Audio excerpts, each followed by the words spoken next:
What's up, guys? Brian Fell Law Group PLLC, back with another Florida Law Weekly case update. I got two cases for you this week. Last week I was out because my wife had our fourth son, just had a new baby. So I wasn't able to do it last week, but I'm back with two really interesting cases. The first one is one that was already decided back in February, and I wrote about it. And it's really interesting. It has to do with grandparent visitation. And can you imagine this? So imagine you're a married couple, and your mother-in-law wants to have visitation with your child.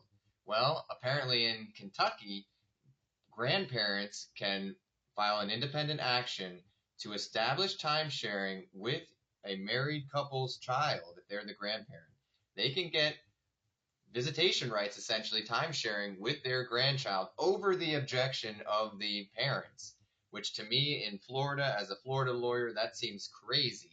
But apparently you can do that in Kentucky only if you show the best interests of the child are furthered by this grandparent visitation. Seems like a relatively low standard.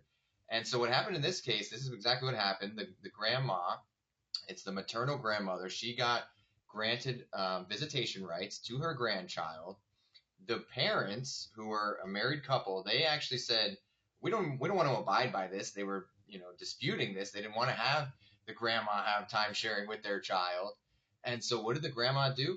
She filed an action, a motion for enforcement and contempt in Kentucky, and the parents were put in jail because they didn't abide by the time sharing agreement for their own child. Crazy. So anyway, the parents moved down here to Florida eventually. And long story short, they end up registering the Kentucky judgment awarding grandparent visitation. The parents end up getting divorced. Now, the grandma was saying this was a sham divorce, and she said it really wasn't a real divorce. So anyway, after the parents got divorced, they entered into their own parenting plan, which excluded the grandma. And after that, they actually petitioned to modify the time sharing arrangement from the Kentucky court that allowed for grandparent visitation.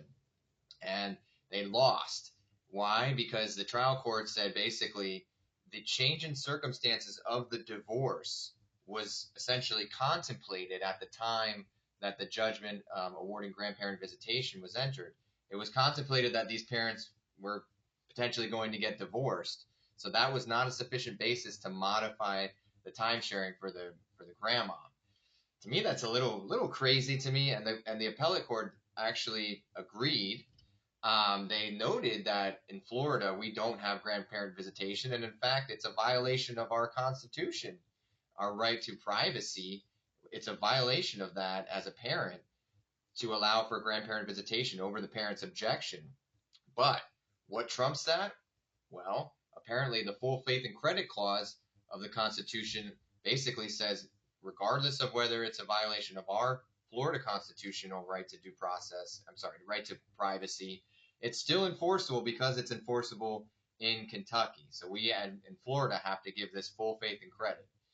So mind blowing to me. I cannot imagine. I love my mother-in-law. But I cannot imagine my mother-in-law taking me to court to get time sharing with my child over my wife and I's objection and winning. It's just mind-boggling. So just be careful if you have any sort of case involving an out-of-state judgment that allows for grandparent visitation. It could be enforceable.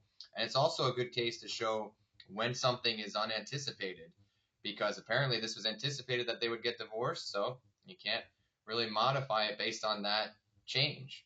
It was anticipated. Huh. Anyway, crazy case in my opinion. The second case, and I only have two this week because these are the only interesting ones. The second one is one that has to do with financial matters. So basically, it has to do with equitable ownership of property, of an asset. And I thought this was interesting because you could use this case to potentially make arguments for or against equitable ownership in property. For example, when somebody else owns property in their name, like, for example, when a husband gives his son stock ownership in a company, but the husband retains full control over the company.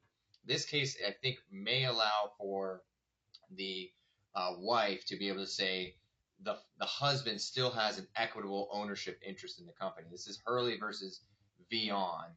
and it's out of the fifth DCA. It had to do with enforcing a marital settlement agreement, and the husband actually ended up dying.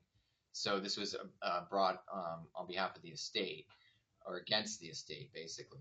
But the bottom line is the court here said that there was not sufficient facts to allow for an equitable ownership in the company. It's really fact specific in that it had to do with whether the husband owned a certain asset as opposed to owning the actual company that it was involved in the asset. Fact specific, you really have to read the case.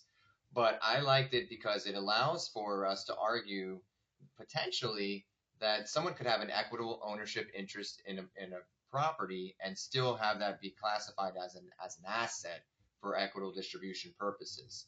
Here, it wasn't sufficient. The facts were not sufficient to establish that equitable, or what they referred to as like nominee ownership interest, because they said that the son was really the one that was in control of the company after he acquired stock ownership in it from the husband. They said that the evidence showed that the son was not an unsophisticated, or sorry, it said that had the evidence showed that the son was an unsophisticated, disinterested, or compliant family member who continued to run the business as the husband desired, the court might have award more weight to this factor to show that this really was a nominal equitable interest that was really retained and owned by the husband and not his son. But in this case, if that wasn't what happened. But it does allow for that in certain situations where somebody still controls an asset, still has the ownership and receives benefits from the asset, but at the same time it's in somebody else's name. You give somebody else a nominee ownership interest in the company. You could potentially argue that that's a marital asset. So anyway, that's it for this week. I got to get back to taking care of my newborn child. Hope everybody has a good weekend. Take care.